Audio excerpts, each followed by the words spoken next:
Very good evening to all the NEET aspirants. So yes, in our previous class we have dealt with sexual reproduction of flowering plants. Pre-fertilization events have completed, right?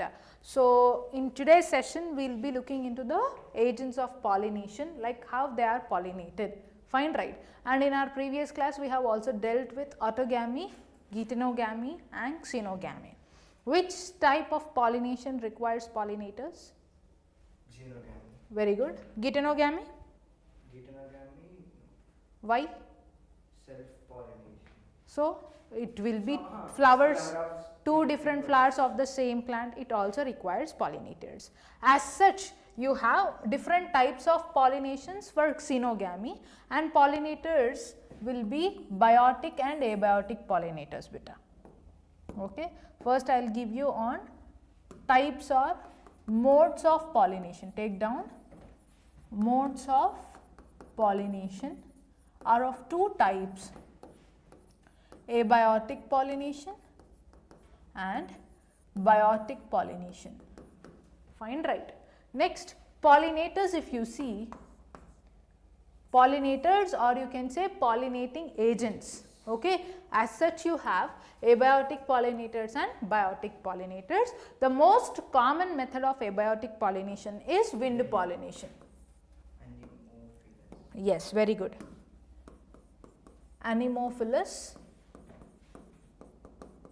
or wind pollination, which is the most common method of abiotic pollination. Fine, right? So here this is the most common method of abiotic pollination. What type of questions you can expect from abiotic pollinating agents? Yes, exactly. Be it anemophilous or hydrophily. In hydrophily again you have epihydrophily, hypohydrophily. Those are the abiotic pollinating agents. And in biotic pollinating agents, as such you can come across insect pollination, that is entomophily, bird pollination, ornithophily, ophiophily, snake pollination as such, chiropterophily, bats. Okay. So here what you have to focus is, from abiotic pollinators, what will be the features of the plant and what are the examples you have to focus. As it is through wind, of course the pollen grains should be light and non-sticky. Okay. Pollen grains,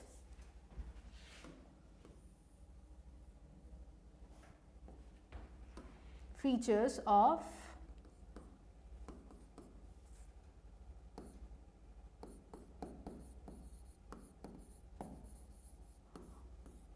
here you see pollen grains are light and non-sticky. Fine? Feathery. Yes, and it has feathery and exposed stigma.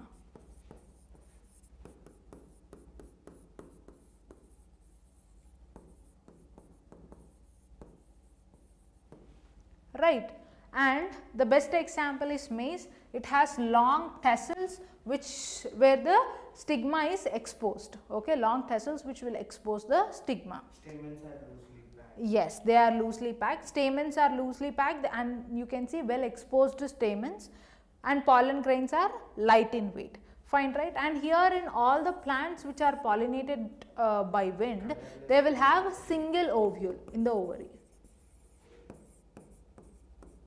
Single ovule in the ovary. Nectarless. Yes, they are nectarless.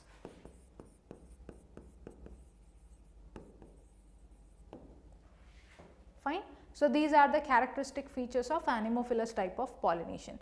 At the end, examples are very important. What are the best examples for anemophilous pollination? Maize, sugarcane, Corn. that itself is maize. Wheat. Good. Bamboo.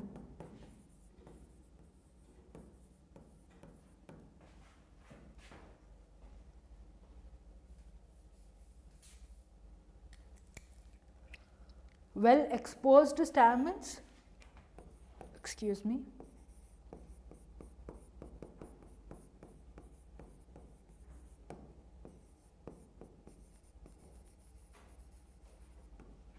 well exposed to stamens. Pollen grains are light and non-sticky. Light and non-sticky, feathery and exposed to stigma. Is sticky or non-sticky? Non-sticky, non-sticky stigma, completely non-sticky. Okay, and single ovule which is present inside the ovary, nectarless, and they have well exposed stamens. Just Produced in large amounts. yes, of course, pollen is produced in large amounts despite of any pollinating agent. Pollen grains will be produced in large amount. But in Anemophilus, due to increasing the probability, the pollen is produced in bulk amounts. In all the types of pollination, pollen grain is produced in bulk amount. Okay, clear with Anemophilus? Next is hydrophily. Hydrophily means pollination done by water. Hydrophily is of two types. Epihydrophily.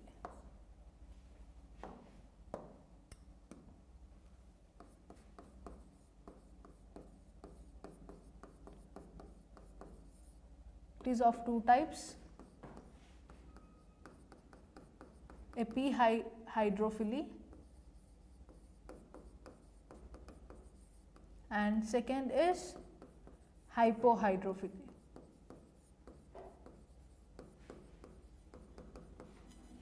Fine. So here epihydrophily, where the pollen grains are produced at the above water currents, at the surface of water currents. Okay. For epihydrophily, what are the characteristic features? Stigma float above. It has long pedicels first. For the stigma to float above the water surface, what is the prerequisite? It should have long pedicels. Long pedicels which keeps the stigma float at the water currents. Float at water surface you can take.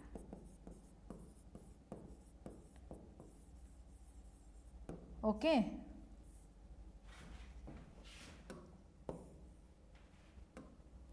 And here you can also take this, that pollen grains are light, non-sticky with a mucilaginous covering. Okay.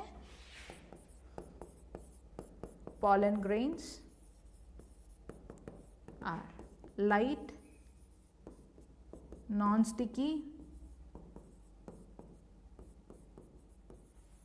with mucilaginous covering.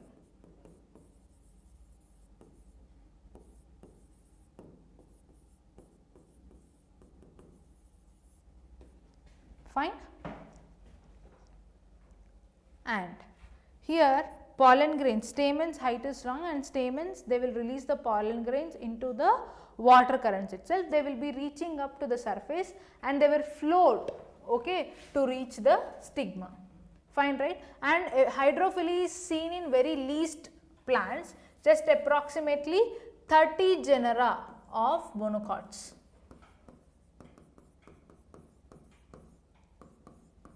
And the best example for epihydrophily you can consider Vallisneria.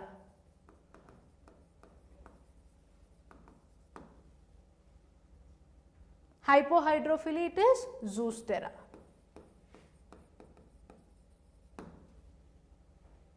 Fine. So here if you see hypohydrophily, which is Zoostera, how the pollen grains will be there? Pollen grains will be ribbon shaped. Okay, so that they can float easily in the water currents. Okay, they can easily swim in the water currents when they are released underground, inside the water, in submerged water bodies. Okay, so this is hypohydrophily. One of the major point to be remembered beta, which is the direct line of your NCERT, that is water hyacinth and water lily. Okay, they are anemophilous type of and they will follow anemophilous type of pollination, not hydrophily. Sit. Okay, what are they? Water hyacinth,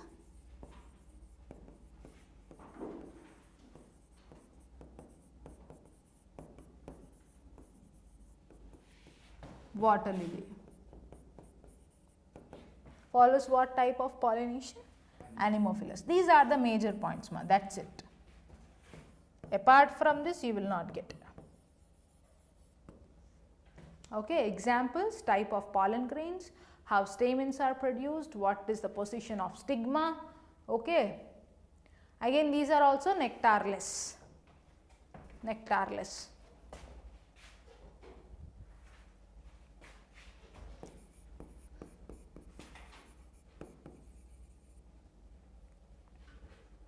Fine with anemophily, hydrophily, epihydrophily and hypohydrophily. Next, if you see biotic agents include many types of pollinations. Biotic pollinating agents.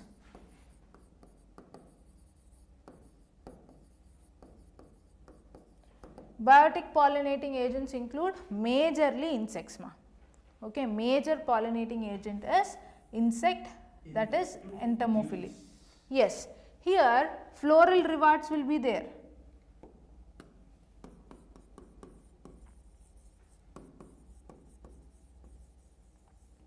With attractive and scented flowers.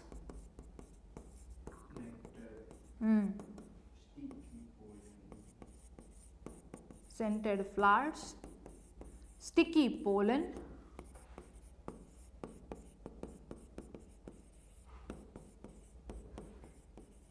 okay, nectaries. Consume pollen. Yes, that is what the floral reward. See, the flower, the bee which is pollinating, it is rewarding it with pollen grains. Of course, we have learnt in the pre-fertilization events at the time of pollen structure, pollen grain structure, that pollen products are produced because pollen grains are of high nutrition. Okay, that is floral reward which is giving to the insect. So that it is getting pollinated, right? It is not taking anything for free. Everything in this planet has self-respect, see. Nothing they will take for free. Equal rewards are being given, okay. So, attracted central flowers, sticky pollen grains, with nectars are produced, and stigma is sticky here, sticky stigma. These are the characteristic features of the flowers which are pollinated by biotic agents, okay. In few plants like which are pollinated by some foul insects and all, they will smell foul. Yeah, foul smell is also. The order is based on the type of pollinating agent, okay. So, with insects though it is entomophily, and by birds if the pollination is done, that is ornithophily, fine, right. Next, by bats it is chiropterophily, okay. Snakes it is ophiophily, okay. So many pollinating agents list will be there, $10 not required. Major important you see insect, bird, bats, snakes, snails, these are important, okay. Done. So, you are clear with biotic and abiotic pollinating agents. Now, we will speak about few outbreeding devices. What are outbreeding devices? A plant to continue its generations, okay, in an evolved manner, self-pollination should be stopped and cross-pollination is inevitable, okay, to get the best mix of the desirable characters. For that, outbreeding devices are mandatory for bisexual flowers, okay. Outbreeding devices are mandatory for what type of flowers, beta? Bisexual flowers or monoecious flowers, right? Bisexual or monoecious. First is dicogamy. Dicogamy, which means both male and female reproductive structure. Either filament will be long and stigma will be short. Mechanically impossible. Okay. So, that is dicogamy. Okay. Next is what is heterostyly. Heterostyly is also same, different lengths in between both of them. And next, self incompatibility. The pollen which is produced from the anther of the same flower is not accepted by the stigma of the same flower. Next, dicliny. Okay. The maturation of anther will be prior to stigma, or the maturation of stigma will be prior to anther. That is called as dicliny, based on whether the anther is maturing first or stigma is maturing first. We have both protandrous and protogyny.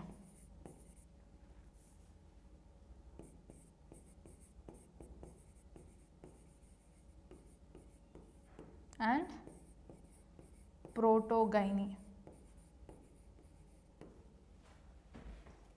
Okay. Next you see, protandrous, you can take the example of sunflower. Protogyny, you can take the example of ficus. Fine. Next, prepotency. Get in.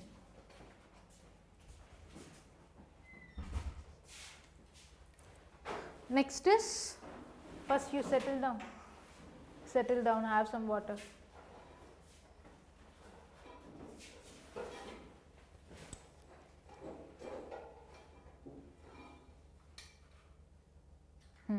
So far we have started with the discussion of pollinating agents. In our previous class we are done with autogamy and geitonogamy, no? Just 5 minutes, I will just recap them. So here you see, first is what? Modes of pollination. 2 types of pollination. Will take down the running notes. Open the previous class. Listen, you listen as if you are listening to a story. Open Abdul, Raghav. What's your name, ma? Shiva. Shiva, you have come long back, right? No. This is the first time you are coming? Yes. No prefix and suffix? Why? Shiva Mishra. Huh. When you are addressing to someone, there is no prefix or suffix? There. That's it. Sit. From which college? Chaitanya. There you will speak this way only. No.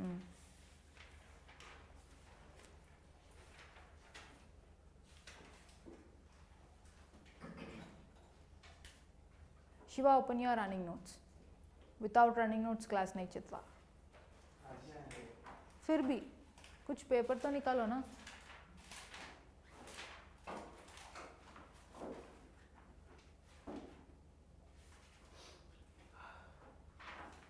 Okay, fine. Abdul, get back to the class mode. So you have 2 different modes of pollination, that is biotic and abiotic pollination. Most common method of abiotic pollination is anemophilous type of pollination, that is wind pollination. And these are the characteristic features of wind pollination, and these are the examples of that. Features and examples you have to note it, ma. Okay, you have to highlight when you are preparing, because we may get the statement based questions on the features of this.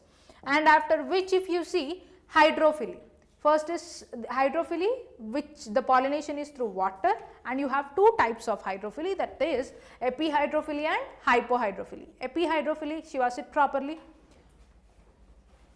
Epihydrophily, where the pollination is done by water at above the water surface. Okay, this is above the water surface. For which, what are the characteristic features, beta? Stigma should be at the surface, for which long pedicels should be there. Okay, wherein stigma floats at the water surface, and pollen grains will be light, non-sticky as usual, and they will have a mucilaginous covering, as the mode of pollination is what? Water. Next, if you see, they are nectarless. Water hyacinth and water lily, these are 2 plants for which whose pollination is what? Anemophilous, not hydrophily. Okay. One more point, that hypohydrophily example is what? Ribbon shaped, for which the pollen grain shape will be ribbon. Okay. Ribbon shaped pollen grains. Next, hydrophily will be seen in very least type of plants, just 30 genera of plants. Example in monocots. Okay. In just 30 genera of monocotyledons, hydrophily type of pollination is done. Till here it is clear, no? Next, it is about biotic pollinating agents. You can easily identify the characteristic features, that stigma will be sticky, pollen grains will be sticky, and nectar rewards will be given to the insects or pollinating, biotic pollinating agents. Most importantly, attractive flowers with scented flowers, it will be there. So, if it is insect, entomophily, birds, ornithophily, bats, chiropterophily. Okay, these are the biotic pollinating agents. Mostly from pollinating agents, be it from wind or water, you will get the questions like statement based questions only, mostly either asking you on the features or on the examples. Clear, right? Next you see outbreeding devices. Just now we have discussed dichogamy, heterostyly, self-incompatibility, wherein the pollen grain of the same flower is not accepted by the stigma of the same flower. Yeah, non-receptive. Dicliny, which means either anther will be maturing prior to the stigma or stigma will be maturing prior to the anther. If anther is maturing first, that is called as what? Protandrous. Fine. If female reproductive structure is maturing first, that is called as what, beta? Protogyny. Okay. And these are the examples of this. Fine, right? These are few outbreeding devices. One more important question. Outbreeding devices you can see only in the bisexual flowers. Only in bisexual flowers. Fine, right? Next. Here we will see, you can see protandry and protogyny. And this is the phenomena of heterostyly, where you can see unequal length of anther and stigma. Stigma is tall than anther. Fine. And here if you see, pollen grains are non-receptive to the stigma. Fine. And here stigma is receptive, but pollen grains are non-receptive, protogyny. Clear? Next, about pollen pistil interaction. Keep the heading. Pollen pistil interaction. Very important one.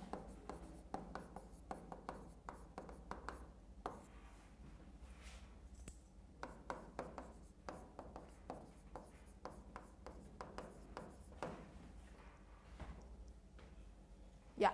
Here we go. Once before discussing pollen pistil interaction, once just remind yourself about the structure of pollen grain. Okay, structure of pollen grain, if you recall, beta, pollen grain has how many walls? Pollen grain wall is composed of what? Sporoderm. Pollen grain wall layer is composed of sporoderm. It has how many wall layers? 2 wall layers. Outer wall layer is exine, inner wall layer is intine. Exine has many projections like this, and it has small apertures or pores over the exine. Fine. First you tell me exine wall layer is composed of what? Sporopollenin, which is very tough organic compound which is so far known, right? Which is resistant for all kinds of temperatures, acids and alkali. That tough it is, okay? Sporopollenin. It has small pores. At these pores are called as what, ma? Germ pores. Fine. Exines have germ pores. And inner wall is intine. Intine is composed of what, ma? Cellulose and pectin. Fine, right? So, in these pore regions, there is no presence of sporopollenin. Exine, in the complete exine wall, sporopollenin is present except in the germ pore region. Why? Whenever a compatible pollen grain lands on the stigma, okay, from the germ pore region only the pollen tube will grow. Once the compatible pollen grain landing on the stigma, at a single time 2 pollen tubes can grow, okay. And here there is a long chemical dialogue that happens between stigma and the pollen grain. Once compatibility and receptivity is approached, then pollen tube growth will start from which region? Germ pore region of the pollen grain, okay. And one question from my end, beta, that pollen grains are released mostly in how many celled condition? 3-celled or 2-celled condition? Shiva? No, I mean first year. Okay, fine. 3-celled or 2-celled condition? 2-celled condition.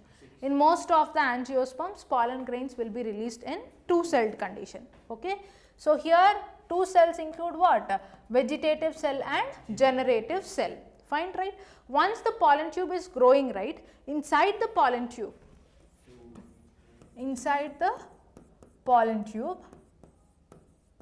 what happens is, inside the pollen tube, the 2-celled condition, that is vegetative cell and generative cell undergoes a mitotic division. Okay, and generative cell will form 2 male gametes. So the division of generative cell, mitotic division of generative cell happens where? Inside the pollen tube. Okay, inside the pollen tube the mitotic division of generative cell happens, and this will produce how many male gametes? 2 male gametes. As such, these 2 male gametes will be reaching out the ovule. Fine, right? Ovule is present inside what? Ovary, and this pollen tube will be reaching into the ovule. Before it reaches, generative cell will divide into 2 male gametes, 2 male gametes. Okay, once it is reaching the ovule and landing to the embryo sac, the vegetative cell will disintegrate and just 2 male gametes will be sent into the embryo sac. Understood? Embryo sac is present inside the ovule. Ovule is inside the ovary. Okay, this pollen tube entry into the ovule is by 3 modes. Okay, what are those 3 modes?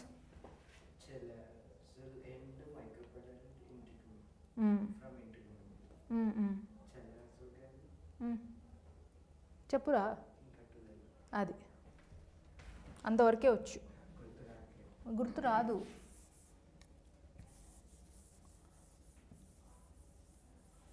See, first, mostly in the angiosperms, what will be the type of ovule? Anatropous ovule. Good.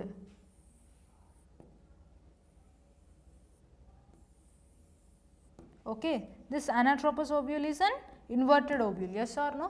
If the pollen tube enters the ovule from the integuments,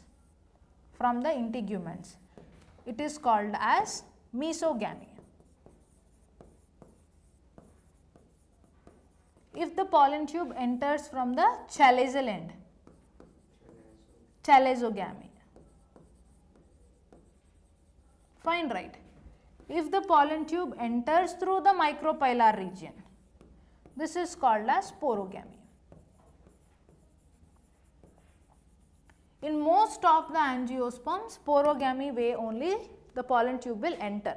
Okay, in few plants like cucurbita family, okay, cucurbids, their pollen tube will enter through mesogamy in cucurbids. Fine, and chalazogamy you can see in plants like casuarina. Fine, right? So these are the 3 modes where a pollen tube can enter the ovule, but a pollen tube entering the ovule through any of the ways, but to the embryo sac. Here if you see in the embryo sac,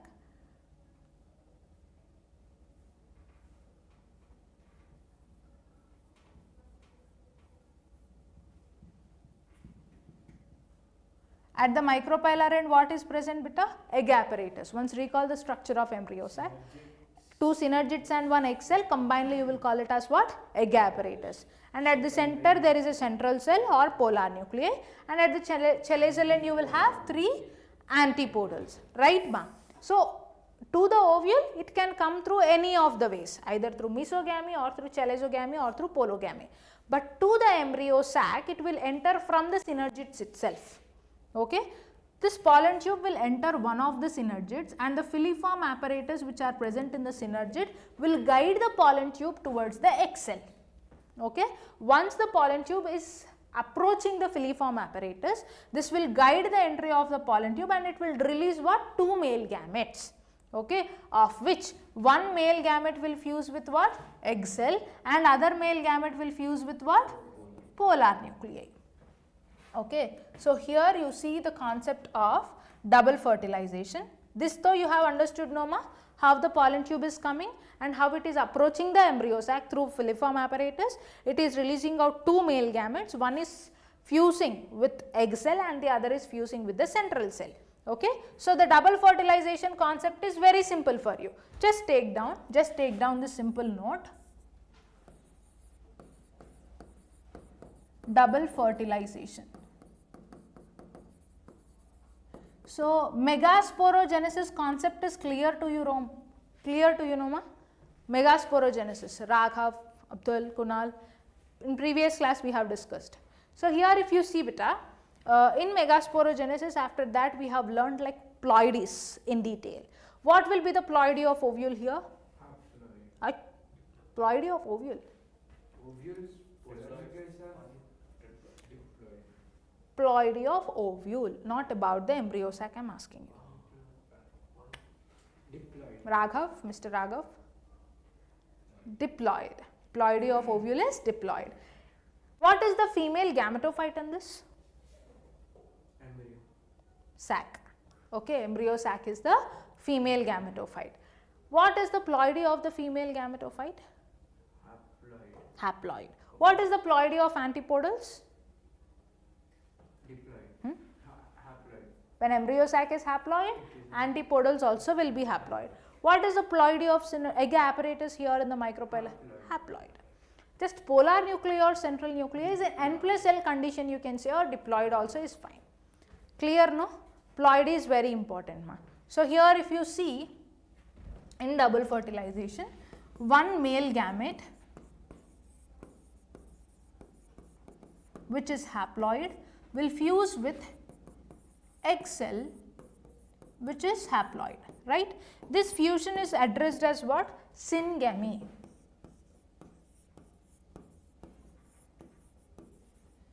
What is the product of syngamy?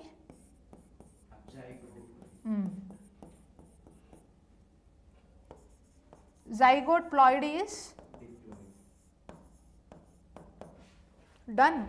Why I am stressing out ploidy is you will get the questions like diploid female reproductive organ with tetraploid male, or diploid male with tetraploid female. What will be the ploidy of zygote, or what will be the ploidy of primary endospermic nucleus? As such, the questions will be there. After this post fertilization events, when we solve NEET PYQs, you will get an idea. Okay, that is the reason. Remember the ploidy carefully. Next is another male gamete.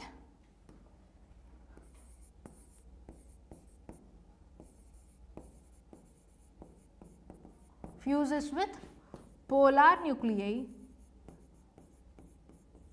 or central cell. Polar nuclei ploidy is diploid. Central cell ploidy is haploid. This is called as triple fusion, as it involves how many nuclei, ma? 3 nuclei, and this forms out what? Primary endospermic nucleus, which is triploid. Fine, right? Primary endospermic nucleus, which is triploid. As it is involving 3 nuclei, it is triple fusion, double fertilization or triple fusion you can call it as.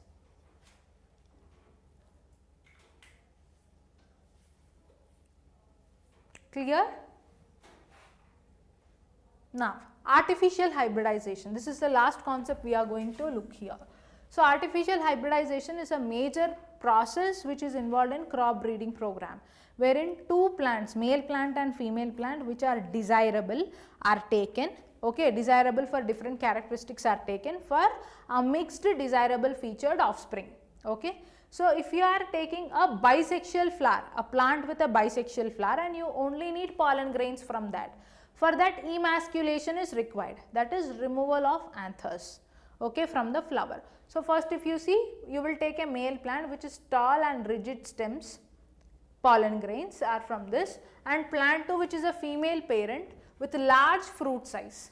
Here stems, rigid stems and tall stems, here with large fruit size. Here female gamete is inside the pistil, okay. So, here 2 male plant and female plant are taken. As such, you will get the offspring with what? Tall rigid stems and large fruit size. 2 desirable characters you will get in the offspring. For this, what is the procedure? In the bisexual flower, first emasculation is done, okay. Emasculation means what here? Removal of anthers.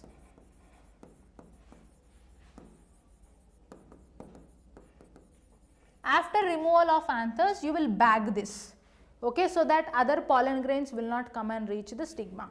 After bagging, you will pollinate it with the desirable male pollen grains, okay. After pollinating, you will rebag the flower again. Fine, this is a very simple process, but then in 1 or 2 times in your NEET PYQs, you got a question about what is the sequential process of artificial fertilization. First is selection of parents.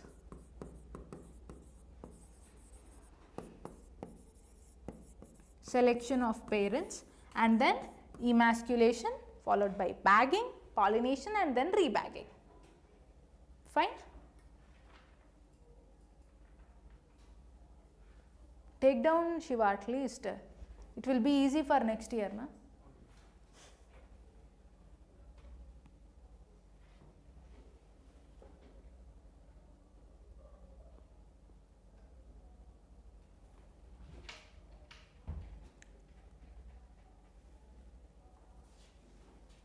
Done? Clear? So, what all that we have exercised today? Pollination types, abiotic and biotic pollinating agents, abiotic anemophilous, hydrophilous, and in hydrophily, epihydrophily, hypohydrophily. Finished with that? We have discussed about few biotic agents. In that, few concept points should be added, I will tell you tomorrow. Okay? And after that, we have discussed about double fertilization. Fine, right? Double fertilization and triple fusion.